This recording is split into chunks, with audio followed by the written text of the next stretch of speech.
Hi friends అందరూ బాగున్నారా? నేను బాగున్నాను. మీరు అందరూ బాగుండాలని మనస్ఫూర్తిగా కోరుకుంటున్నాను. చూస్తున్నారా, ఇదంతా బెనుకుడాకు అంటారు. దీని పేరు బెనుకుడాకు అని. కాళ్ళు బెనకతాయి కదండి, బెనకతాయి కదా, అప్పుడు ఆ బెనికినప్పుడు ఈ ఆకులు కోసి బాగా మెత్తగా దంచితే పసురు వస్తుంది. ఆ పసురు కానీ కాలుకి కానీ పూస్తే బెనుకుడాకు ఒక 4 పూటలు తగ్గిపోతుంది. చూస్తున్నారు కదా, ఇది మొత్తం బెనుకుడాకేను. చాలా మంచి ఔషధ గుణాలు కలిగిన చెట్లండి ఇవి. చూస్తున్నారు కదా, ఈ తోట అంతా అదేను. చూస్తున్నారు కదా, చూడండి, ఇదంతా అదే మొత్తం బెనుకుడాకే. భలే కాలు బెనికిన కాలుకి భలే పనిచేస్తుందండి ఈ ఆకు. చూస్తున్నారు కదా, ఇదండి పూలు, పూలు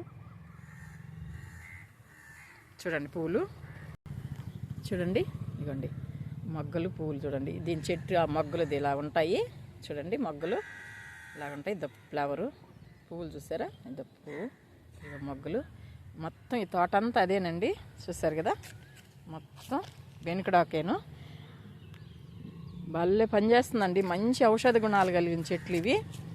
చూస్తున్నారు కదా,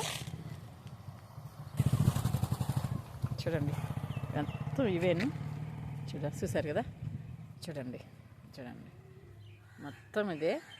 ఈ ఆకు దంచి కానీ పసురు కానీ కాలుకి కానీ బెణికిన కాలుకి కానీ పూస్తే ఒక 2-3 రోజులు అసలు ఎంత బాగా రిలీఫ్ ఇస్తుందంటే, మేము చిన్నప్పుడు మా అమ్మ వాళ్ళందరూ మాకు ఇవే పూసేవాళ్ళండి.